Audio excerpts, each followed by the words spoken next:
Okay, hello class. I just wanted to take a few minutes to put this welcome video together for you.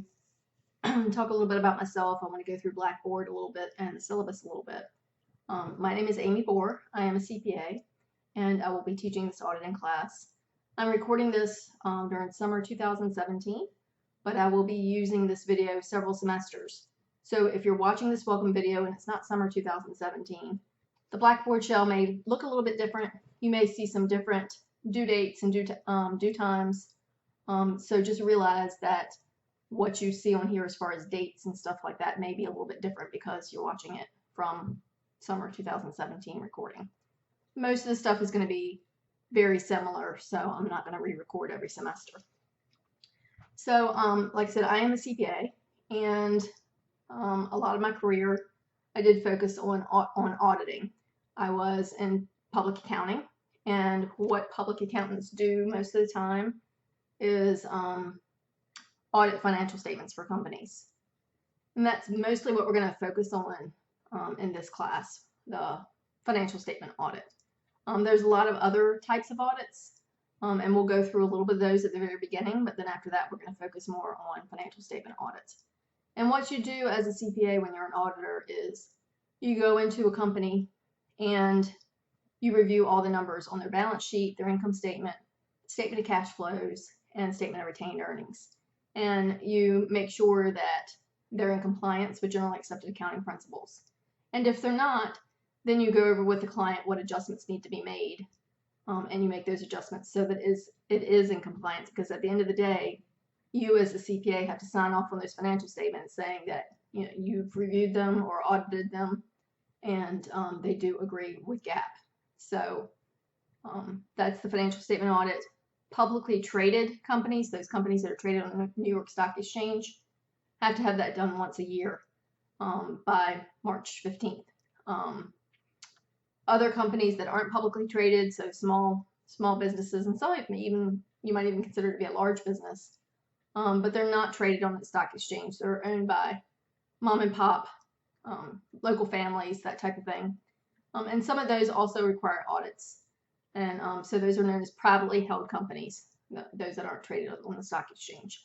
But so that's mostly what we're going to talk about here in this class is financial statement auditing. You'll learn in the first couple of chapters, like I said, that there are other types of audits, but we're mostly going to focus on the financial statements. So let's go right into Blackboard. I usually just like to do this little video just to kind of show you guys, if you've never used Blackboard before, where to find things. So you should have gotten an announcement from me this morning. I sent this out as an email. And so if you did not get that, actually I sent that last night. If you did not get that, then go into Blackboard and make sure that you have the proper email address in there, because I send out weekly reminders of what to do. So make sure that you are receiving those announcement emails. And then you'll come into the Start Here tab, and you'll see a little blurb about myself, and a little bit about the structure of the course. To be enrolled in auditing, you have to have already taken Principles of Accounting 1, and either already have taken Principles of Accounting 2 or be currently enrolled in it at the same time as auditing. So hopefully you guys have that, because like I said, we will be looking at some financial statements, and if you haven't had 211 and some of 212, those are going to be a little bit foreign to you. The auditing textbook is listed here. It is the 16th edition. You also have to have my accounting lab passcode. The textbook that I have in the bookstore is a loose leaf textbook or a paperback textbook, and it should include the My Accounting Lab passcode in it. If you bought one that's used on Amazon or some other source, you are going to have to buy that passcode. It's required for the course, because you're going to do all your homework in that My Accounting Lab website. And I'll talk about how you go in there and register for that in a few minutes. Then you'll see these first steps here, kind of go through those. Navigating the course just kind of tells you what to expect to see in these different areas of Blackboard. If you notice that these all line up to the Blackboard course tools here, So it just tells you what is in these items here. And then please take a few minutes to read the etiquette rules. We will have several discussion boards in this class, as you will with all online classes. And please just read through those and make sure that you're following those. It's really important in an online class. And it goes over things like don't use all capital letters because it looks like you're shouting. And just be respectful of your classmates. There have been some people in the past who have not agreed with some things that other students have posted, and they've gotten a little snarky about it. So please just try to be respectful. Even if you disagree, it's okay to disagree. The person might be wrong or you might be wrong. So don't get snarky about it. Just say, something like, I thought my understanding of it was this. Don't have to say, no, you're wrong, and be snarky about it. So just try to be respectful of other students and read through those etiquette rules. You'll see we do have this discussion board this first week. Anytime you see a piece of paper with a little chain link there, that means it's going to link you to somewhere else within Blackboard. This will link you right to the discussion board for the first week. And it's basically just introducing yourself to your classmates so that we kind of establish that community and get to know each other. And you may even see some people that you've seen in other classes, especially if you're taking the Accounting Associate's degree. You'll probably recognize some people's names. So this first week, it is due, your discussion boards are typically due by Monday, but this first week, Monday is a holiday for the summer, and so the due date is pushed back for everything until Tuesday. And that will be the same in our regular fall and spring semesters as well. If Monday happens to be a holiday, that's when most things are due. If Monday happens to be a holiday, most of the time the due date will be pushed back till Tuesday. Everything is due by 5 p.m., so make sure your homework, your quizzes, your discussion boards, anything that is due, it's always due by 5 p.m. unless I know otherwise somewhere in Blackboard. So let me click on this real quick. It'll take you right to the discussion board where you introduce yourself. And you'll notice here that I can see a few, but when you click on it, you shouldn't see, you shouldn't be able to open these because I want you to create your thread first. So your original post, you have to have an original post responding to the questions. And let me hit create thread so you can see the question. So you can see the question here in blue. Just pretty much tell us a little bit about yourself. Your original post responding to whatever the discussion board question is always due by Saturday at 5 p.m. And that is so other people have time to respond to your post. So it's supposed to be discussion. If you waited till Monday at 5 o'clock to post on the discussion board, there would be no opportunity for anybody to discuss anything with you. So that's why I have the original post due by Saturday at 5, and then replies to at least 2 other students by Monday at 5 typically, but this first week it'll be Tuesday. When you're posting your responses to 2 other students, again, make sure you're being respectful, but don't just say I agree. You're not going to earn any points for that, okay? You have to, I agree because, or I disagree because. And you can use things that you've learned in this textbook or any other course that you have gone through already. So, again, 3 points earned for your original post, and I do take off for grammar, misspelling, punctuation. So make sure you're rereading your posts. This, I'm not an English teacher by any stretch of the imagination, so I'm not going to get too into the nitty gritty, but this is a business course, and it's kind of an upper level business course. And so you should be responding to these discussion boards like you're sending it to a client or to your managing partner. And if you have misspellings and grammar errors, that's not going to look very good. So part of our job in this business degree is to get you communicating properly. And so don't use text, speech, LOL, OMG, all that good stuff. Make sure you're capitalizing I.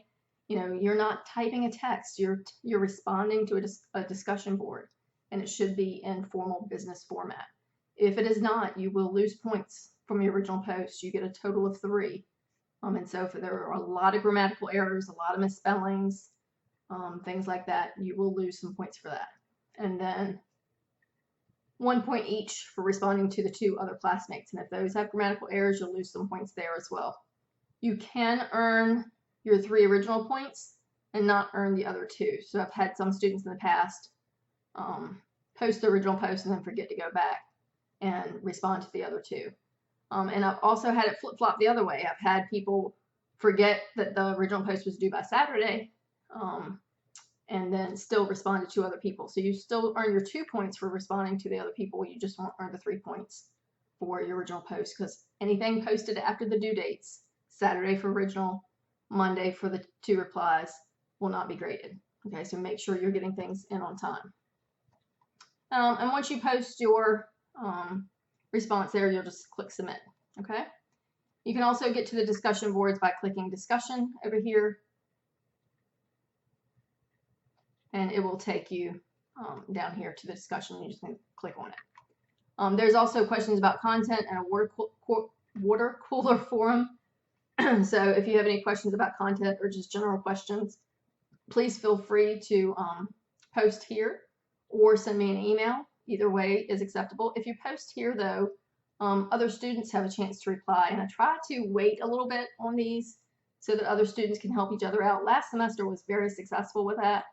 I had a really good group of students, and they helped each other out when they saw that there were questions in either one of these 2. So feel free to respond to other students if you see questions here that you know the answer to. So back on the Start Here tab, I think that was pretty much it for that. Then if you go to Course Information tab, this is where your syllabus and course schedule and policies are. Anytime you see a folder in Blackboard, if you click on the main header, it will open up and there'll be more stuff inside. So if you click on that, you'll see that the syllabus is here. I'm not really going to read through that to you. Let me bring it up real quick. I'm not really going to read that to you. You guys are, grown adults. You guys can read that and email me if you have any questions. Here's the course schedule. As you can see in the summer semester, it's very fast paced. We're basically going to be doing 2 chapters a week. In a regular semester, we do 2 chapters the first week and then 1 chapter thereafter. So the summer semester is pretty intense. The last day to withdraw for tuition refund is May 30th. So if you feel like you bit off a little more than you could chew, maybe you're just busier than you thought you were going to be, please make sure that you withdraw before that May 30th deadline so that you can get your money back. Those students not doing the first week's assignments, I will withdraw, okay? The only way I can keep attendance in an online class is if you do assignments. So someone not doing assignments, that first week is going to get dropped from the course by me, okay? Midterm exam is going to be given between weeks 4 and 5. It'll be opened up during week 4 and be due during week 5. There is a practice exam that is given that you'll be able to go through. That'll be very similar to the exam, and that's both on the midterm and the final. I do give a practice exam. The last day to withdraw without academic penalty is June 25th. And you see here how your grade is made up. So exams, midterm, and a final are 50% of your grade. Quizzes are 15%, but you are allowed to take your quizzes twice, and the higher of the 2 is the one that counts in the grade book. So make sure that, and all the quizzes are given in Blackboard. So make sure when you click on the quiz to start it, it's not timed. You can have as much time as you want. It's open book, open notes. So take your time and go through that. The only thing I will caution you on is once you click it, you have to finish it. You can't go in and out like you can the homework. Once you click that quiz, that counts as your 1 attempt, and you'll have to finish it and submit it. And then you can go back in at a later time and do the second attempt if you want to, if you didn't get the grade that you wanted on the first attempt. So quizzes you can do twice. The highest one is the one that counts in the grade book. Homework is done in my accounting lab. And again, you can do that over and over and over again. It's unlimited attempts for homework up until the due date. And the highest grade that you get will be the one that counts in the grade book. And homework, Blackboard and my lab are connected. So whatever you do in my accounting lab, the grade should automatically come over into the Blackboard gradebook. I do keep the gradebook in Blackboard so you kind of know where you stand as the semester progresses. Homework is 20% of your grade, and so I highly encourage you to go through and do that over and over till you get it correct, because that's a pretty good percentage. And then your discussion board / participation grade is 15% of your grade. And I think we have 4 or 5 discussion boards during the shortened summer session. We have a little bit more during a regular 16-week session. I do drop the lowest homework grade and the lowest quiz grade when I'm calculating your final grade for the course.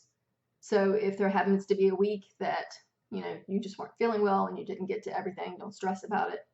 I do drop the lowest homework and quiz grade when I am calculating the final grade for the course. I do not accept any late work, so anything turned in late will be a 0. And I also do not round grades up. So at the end of the semester, when I'm calculating the grade after I've dropped the lowest quiz and homework grade, if your grade happens to be an 89.99, that is going to be a B. It's not going to round up because I've already dropped 2 grades, and that gives you way more opportunity to move your grade up to the next level than it would be me just rounding up, you know, 1/10 of a percentage.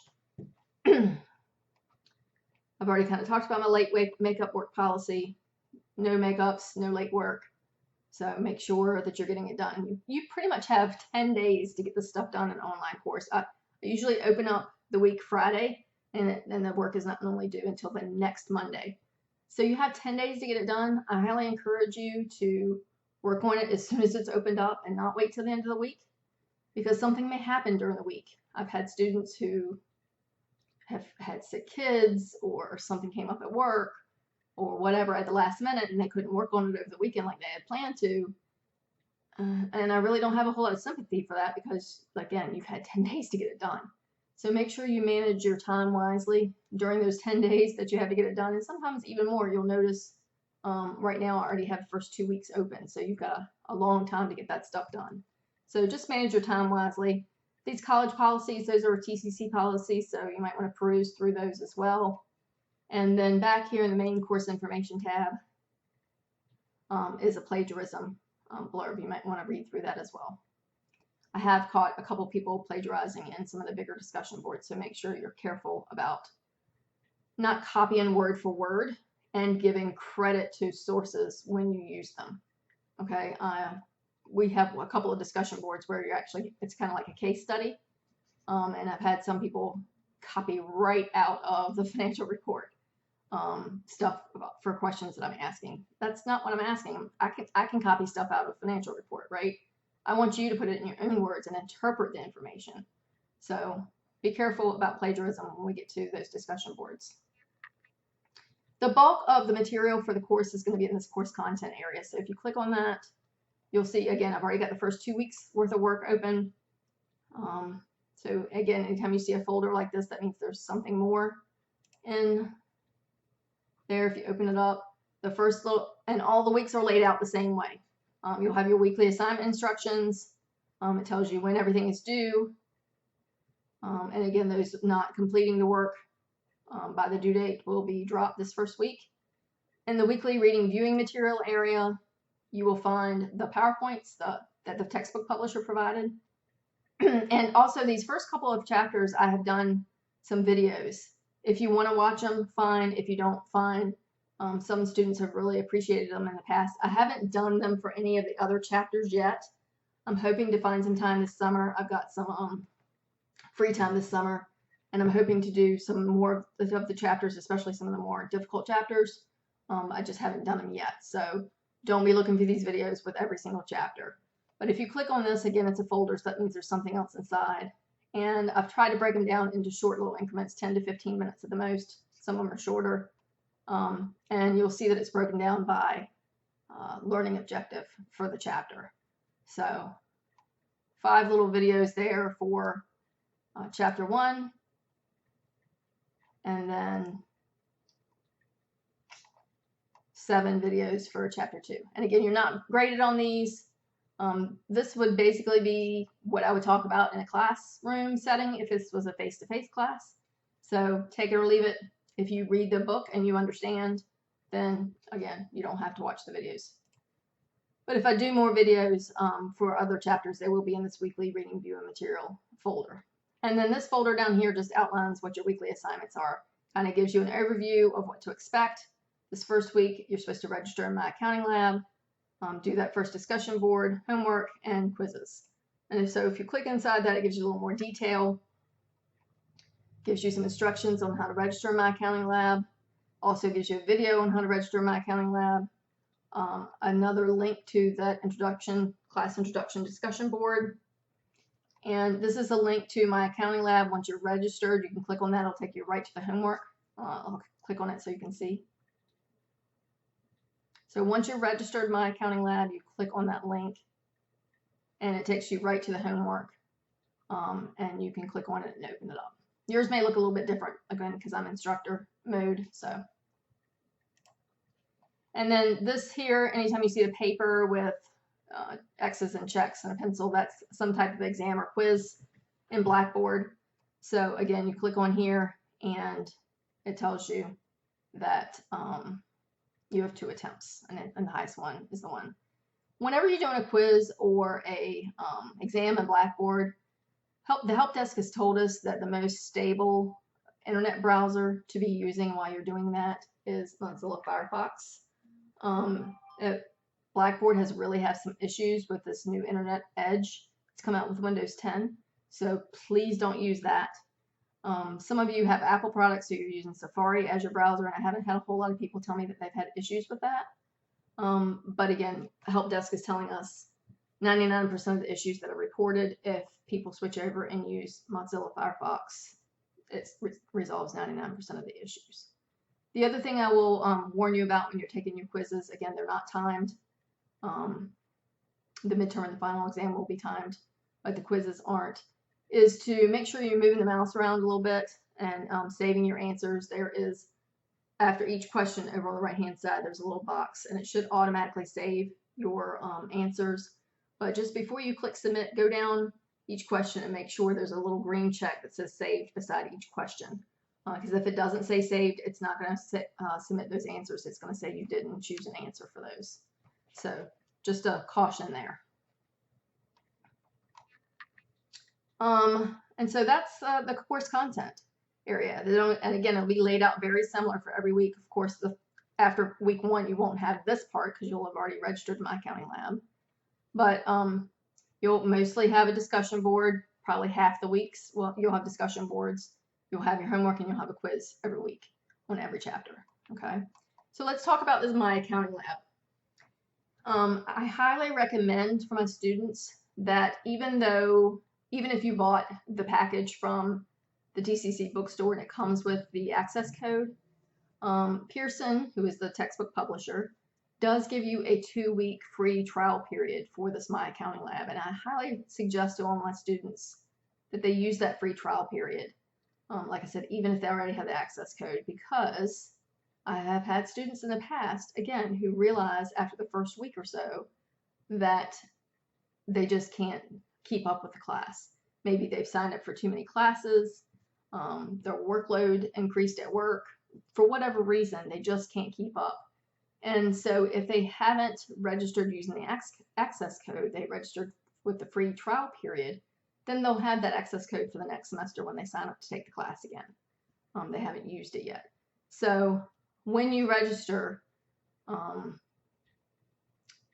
there'll be an area down below that says enter access code, purchase access code, or use free trial period. I don't know if they call it a free trial period or complimentary access or whatever, but basically it's 2 weeks free. I recommend, again, that you use the 2 weeks free. So if you follow these directions, you do not need a course ID. Some people will go right to My Accounting Lab. They'll Google it and go to My Accounting Lab. And if you do it that way, it's going to tell you your instructor needs to provide you with a course ID. If you follow these instructions, you do not need a course ID. And what this does is I've already linked My Accounting Lab with Blackboard so that whenever you do something in My Accounting Lab, the grades will automatically come over into Blackboard. And so following these directions helps preserve that link. If you went right into My Accounting Lab without going through Blackboard, then they're not linked and your grades won't come over automatically. And so I do not provide a course ID because of that reason. I don't want you to register that way. So you can see here it says go to the course tools, which is right here. Click on the Pearson My Lab and Mastering on the tools page, and then click on any of the content links. So I'm going to do that right now so you can kind of see what to expect. So I'm going to go over here and I'm going to follow directions. It says click on course tools within Blackboard. click on the Pearson MyLab and Mastering. And then if you click on any one of these, it should take you to the registration page. If I click on one of these, it's going to take me right into MyLab because I'm already registered. So I can't show you the rest of it, but if you click on any one of these, it should take you right to the registration page. And then it's just like registering for any other website. You're going to set up a username and a password, and you may enter the access code if you've already purchased it. You can purchase it right through the Pearson website, or you can sign up for the 2-week free trial period.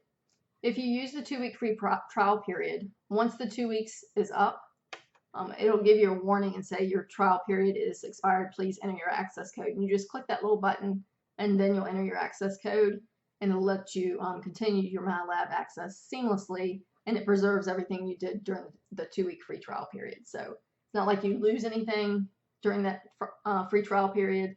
Once you enter your access code, it just extends it out. You don't need to register again once the 2 free weeks are over. Okay. Once you have registered, if you want to go into the main Accounting Lab website and not go straight to the homework like you did in the course content, like so when I clicked on course content and I go into the first week and the weekly assignments, we had a link here that takes us right to the homework. Notice this is my Accounting Lab homework. So when I click on that,